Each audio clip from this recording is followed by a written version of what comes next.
या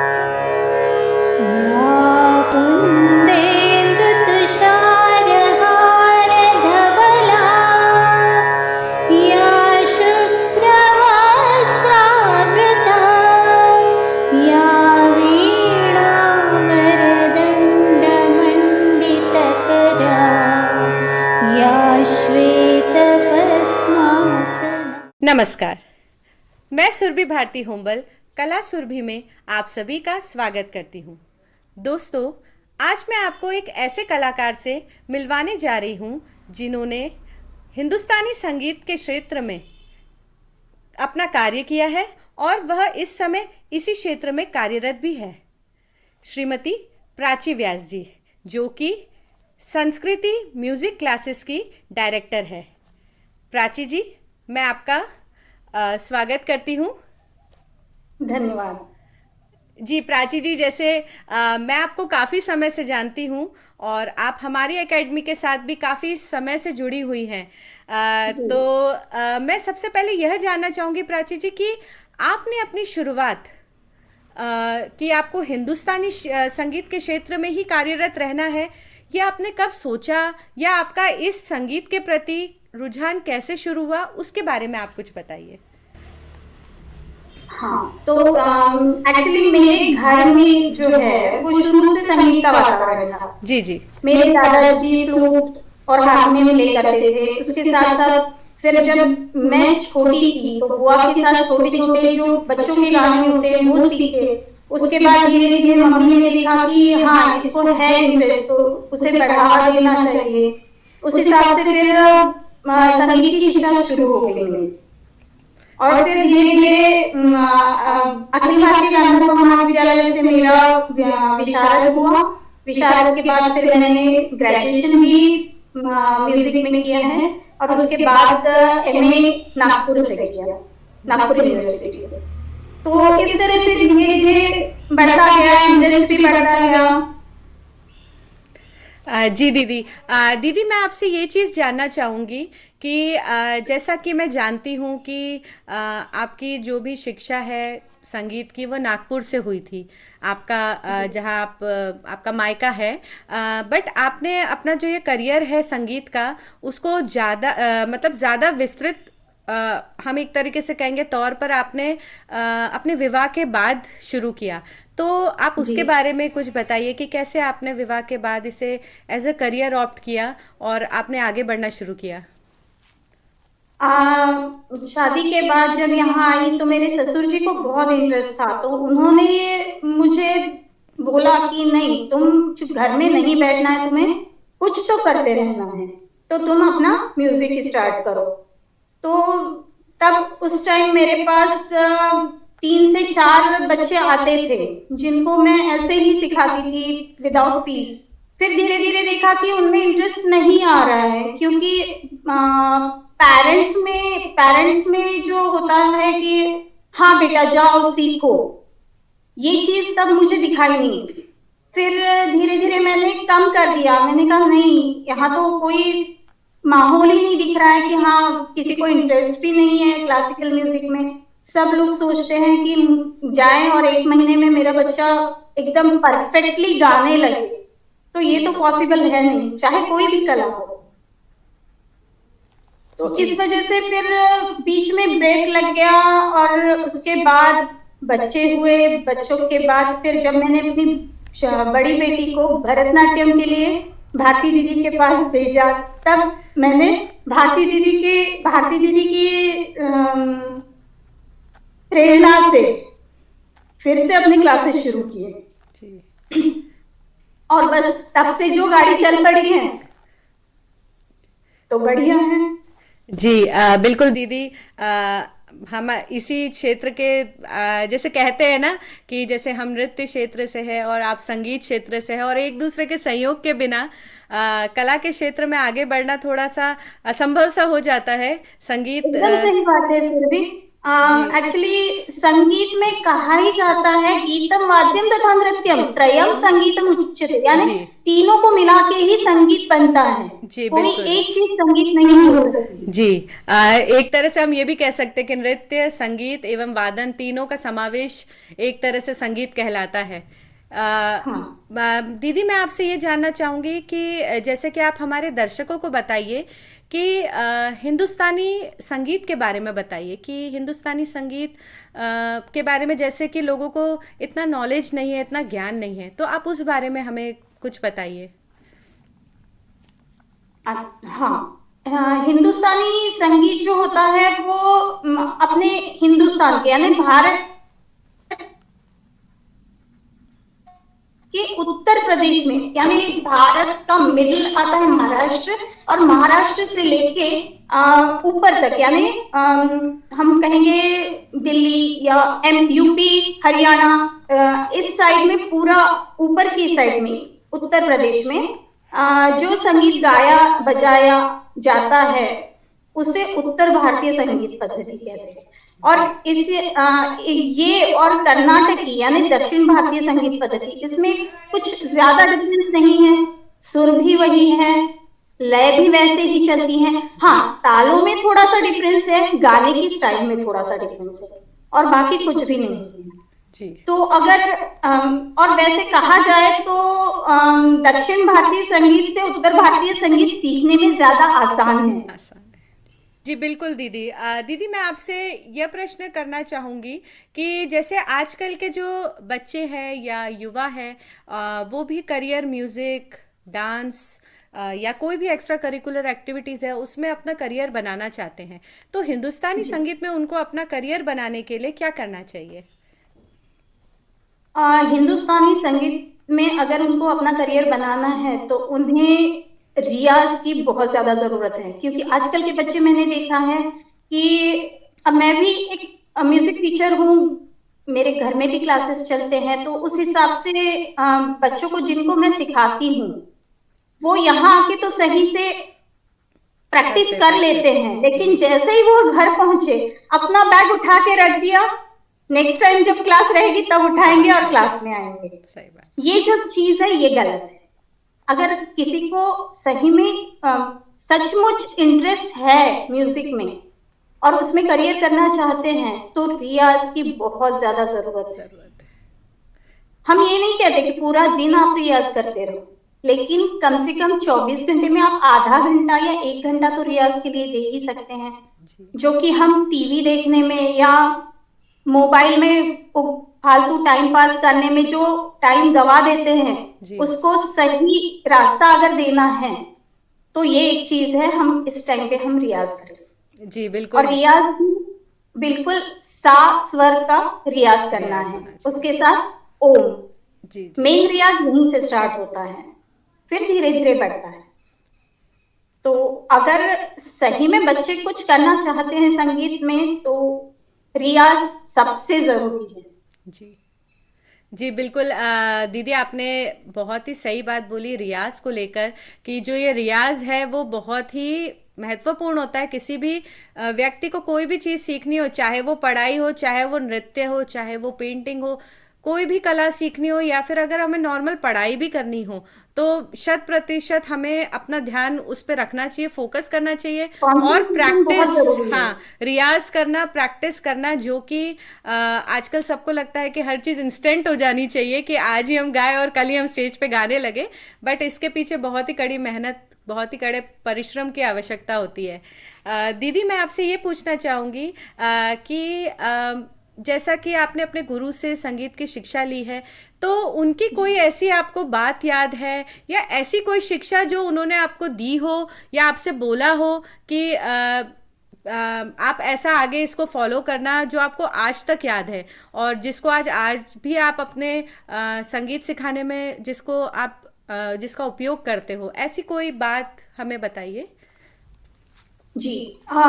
हमारे जो गुरुजी थे उन्होंने हमें सिखाया कि जब भी आप चाहे रिदम के साथ गाएं चाहे रिदम के बिना गाएं, जी हमें रिदम के साथ ही चलना है। उसके लिए लय का एक एक लय में करना बहुत जरूरी है। जी तो जब हम लोग, मैं जब छोटी थी, हमने जब अलंकार से स्टार्ट किया, अलंकार जब स्टार्ट किए तो भी हम एक लय में ही गाते थे, और जी वो आज भी मैं फॉलो करती हूँ। मैं अपने स्टूडेंट्स को भी एक लय में ही अलंकार सिखाती हूँ। जी तो ये बहुत जरूरी है, लय और सुर। पहली चीज है लय और दूसरी चीज है सुर। सुर में भी इतना ध्यान रखना पड़ता है कि सुर, अगर हमने सा कोई डिसाइड किया है कि हाँ ये सा स्वर हमें हमने यहाँ से स्टार्ट किया है, तो जब हम रिटर्न आएंगे तो हमें उसी सा पे उसे खत्म करना है। उसमें अगर थोड़ा सा भी एक भी श्रुति का फर्क पड़ा तो वो बेसुरा हो जाता बेसुरा हो है। जाता है। और ये सारी चीजें हमें बचपन से बताई गई है, सिखाई गई है, और इसका रियाज भी करवाया गया है। जी जी बिल्कुल दीदी, ये बात भी आपने बहुत ही अच्छी कही कि हमें अपने जो भी लय है उसी के अंतर्गत चलना चाहिए। और जहाँ तक है कि हम हमेशा हमारे गुरु की सिखाई बातों का पालन करके हम अपने शिष्यों में भी वही चीज़ डालने की कोशिश करते हैं। दीदी मैं एक चीज़ और आपसे जानना चाहूँगी कि जैसे कि हर कला का कुछ ना कुछ किसी व्यक्ति के जीवन में महत्व होता है। जैसे अगर नृत्य है या संगीत है या चित्रकला या जो भी हो, उसका कुछ ना कुछ महत्व एक व्यक्ति के एक तरीके से हम बोलेंगे फिजिकल फिटनेस पे और मेंटल फिटनेस पे भी फर्क पड़ता है। तो संगीत का क्या महत्व है, इसके बारे में आप हमें बताइए। संगीत अपने वेदों से आया हुआ है।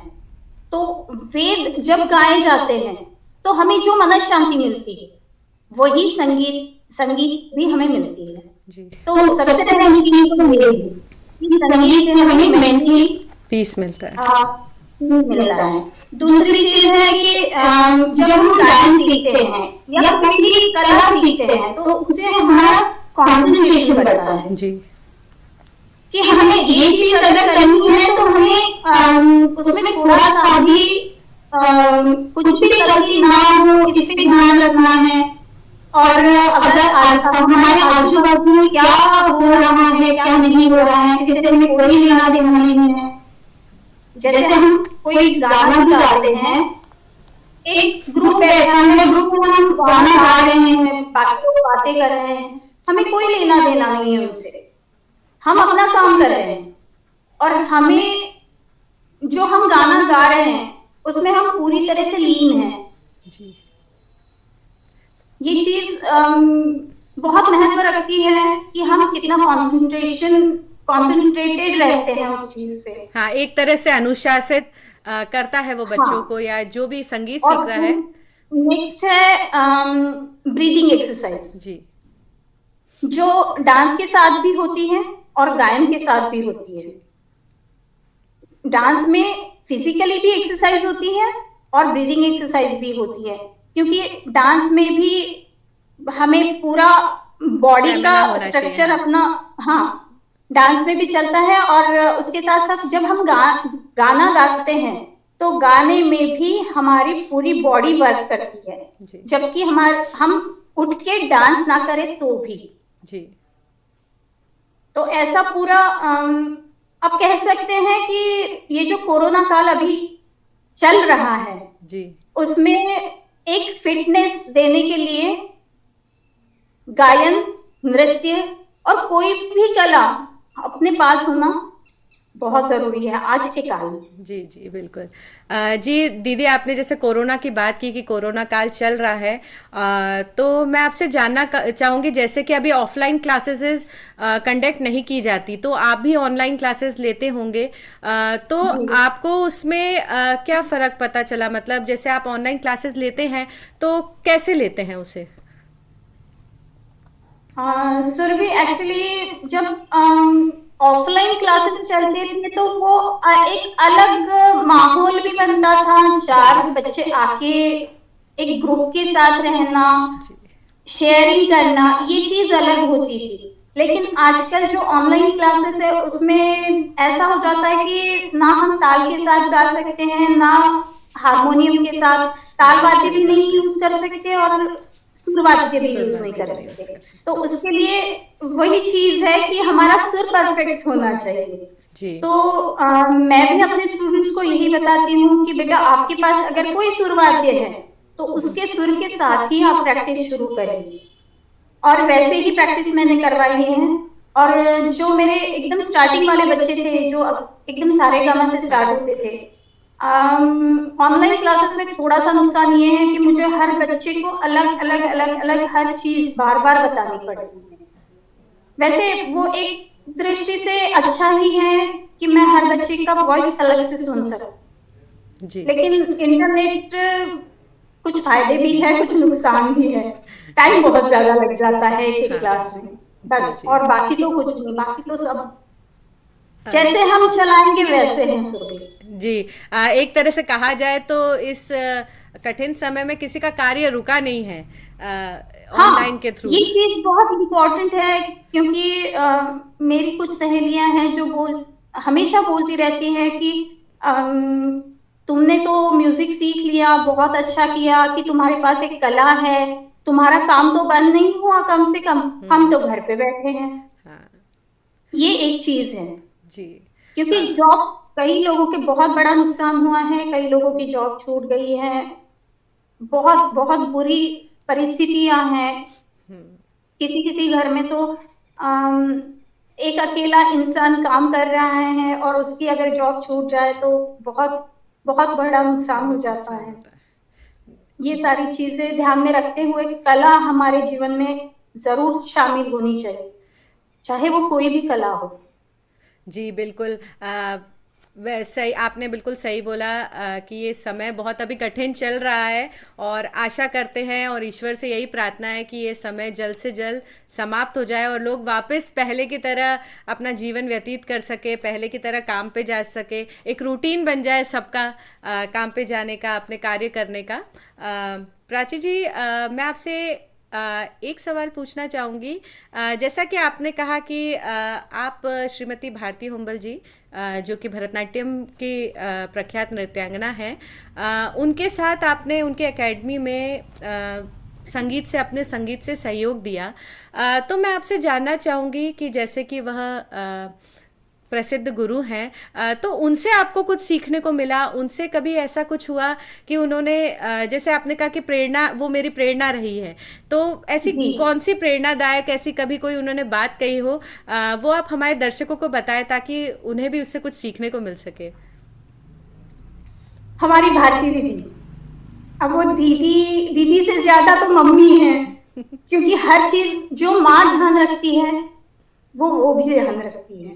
जी तो ये एक्चुअली बहुत जरूरी है, जो हम कहते हैं कि गुरु शिष्य परंपरा जो होती है, जी उस हिसाब से अगर सोचा जाए तो मैंने नया गुरु पा लिया है और उनसे कई सारी चीजें मैंने सीखी है। जैसे मैंने उत्तर हिंदुस्तानी तो सीखा ही था, जी साथ में मुझे कर्नाटकी भी सीखने का मौका मिल रहा है। जी वो सीख भी रही हूँ, उनके साथ गा भी रही हूँ। जी और क्या कहूँ उनके बारे में, जितना भी कहूँ कम है। जी मैं आपसे प्राची जी एक अंतिम सवाल पूछना चाहूँगी कि आपका सबसे बड़ा आपके परिवार में कहे या कोई भी जो भी आपको लगता हो कि आपके लिए सपोर्ट रहा हो इस चीज़ में कि आपको आगे बढ़ने के लिए जैसे सभी की फैमिली सपोर्ट करती ही है, तो आपके फैमिली में आपको किसने सपोर्ट किया?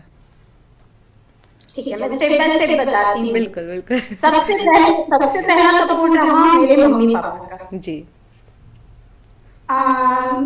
उन्होंने मेरी कला पहचानी, उसको प्रोत्साहित किया, जी मुझे एमए करने का मौका दिया, जबकि हमारे समय में किसी दूसरे गांव में शहर में जाके सीखना यानी, बहुत हाँ, बड़ी बहुत बात हो बड़ी जाती चीज थी। थी हाँ कि ट्रैवल करके जाओ, फिर ट्रैवल करके वापस आओ, क्लास इसके बीच में क्लासेस अटेंड करो।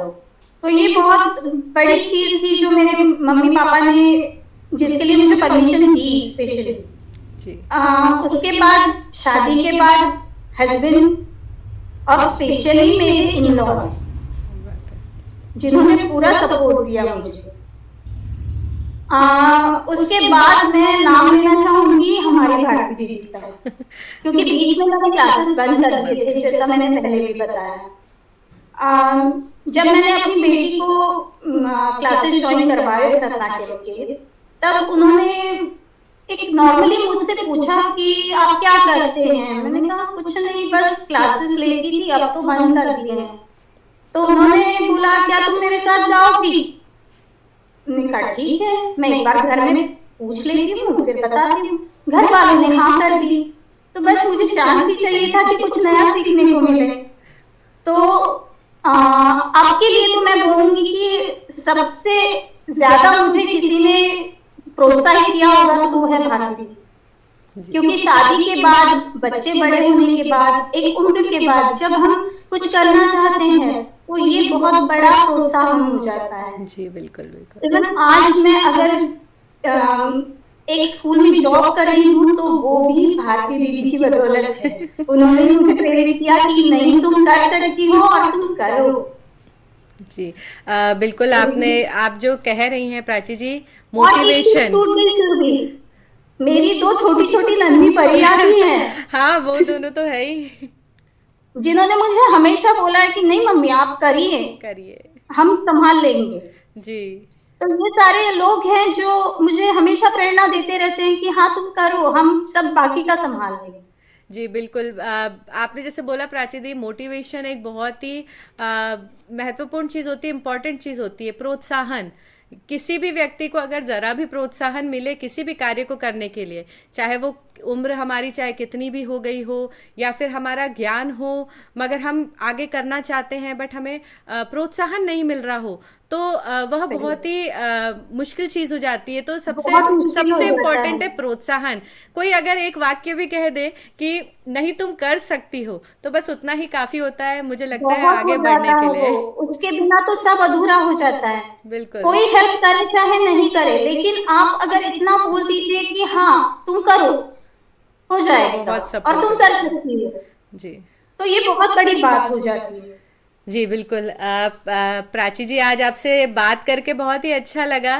काफ़ी चीज़ें सीखने को मिली, काफ़ी बातें आपके गुरु के बारे में, काफ़ी बातें जिनसे आपको प्रेरणा मिली, श्रीमती भारती हुंबल जी, उनके बारे में भी जानने को मिली। मैं आपका धन्यवाद करती हूँ आज के कार्यक्रम में हमसे बातचीत करने के लिए, अपना समय देने के लिए। अ, धन्यवाद। हाँ जी। दोस्तों, अगले सप्ताह हम फिर एक नए कलाकार के साथ आपके सामने उपस्थित होंगे। तब तक आप सभी सुरक्षित रहिए, मास्क पहनिए, मास्क पहनना बहुत ही आवश्यक है। धन्यवाद।